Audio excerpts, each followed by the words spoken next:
Последние новости из Туркменистана. Читайте нас в Телеграме и не забудьте подписаться. Люди с головой на плечах в этой системе не остаются. Так охарактеризовал туркменскую армию, продолжающую терять офицеров, источник Turkmen News. Неспокойная обстановка на Ближнем Востоке, в непосредственной близости к Туркменистану, требует немедленных перемен в туркменской армии и в первую очередь кадровых. Годами нерешаемые проблемы с жильем для старшин и офицеров, низкие зарплаты и самодурство командиров отдельных частей демотивируют личный состав и толкают офицеров на увольнение из армии. Как признаются сами военные, чувства патриотизма у них не осталось. За эти государства и правительства они воевать точно не будут. Год назад Turkmen News рассказывал о небоевых потерях, которые на постоянной основе несет флот Туркменистана из-за некомпетентного руководства. За общий упадок армии ответственен никто иной, как министр обороны Бигенч Гундагдыев, но и в военно-морских силах хватает своих вредителей.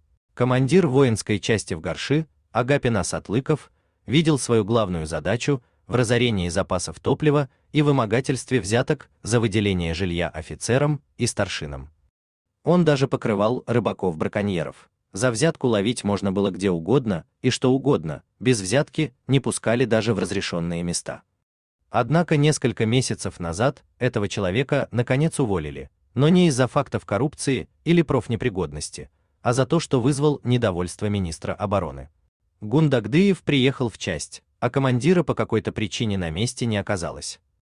Министр, привыкший, чтобы перед ним заискивали, не простил такого к себе отношения, и Агапина Сатлыкова отправили рядовым преподавателем в военно-морской институт.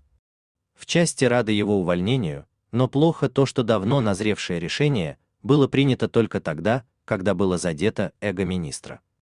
Еще больше удручает назначение новым командиром части Гильдемырата Ханова, командира корвета Денис Хан.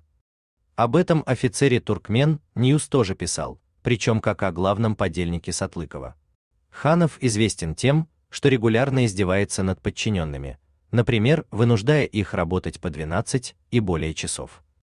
Стоило кому-то из экипажа его разозлить, как всех переводили на казарменное положение, оставляя ночевать на судне. При этом Ханов как раз вместе с Сатлыковым продавал на сторону дизельное топливо. Ситуация в Горши и с Денис Ханом не уникальна. В военно-морском флоте, да и в вооруженных силах Туркменистана в целом, высшее руководство в министерстве и командиры частей озабочены наживой, но не обороноспособностью или мотивацией личного состава. Выделенные из бюджета средства, топливо, обмундирование расхищаются. Офицеры пониже званием вынуждены сами заказывать себе форму, а порой и скидываться на ремонт. Первое следствие этих проблем наглядное и осязаемое. Офицеры всеми силами стараются уволиться, а срочники избежать призыва, причем эту проблему руководители хорошо осознают и рапорты на увольнение у офицеров не принимают. Но многие готовы уйти даже по статье, для чего прибегают к самовольному оставлению части. Не выходишь на работу, и тебя увольняют за прогулы. Люди с головой на плечах в этой системе не остаются, констатирует источник Turkmen News. Военные уезжают кто куда. Сейчас вот популярны Беларусь и Польша. Люди влезают в долги и за $500–600 получают необходимое для работы разрешение.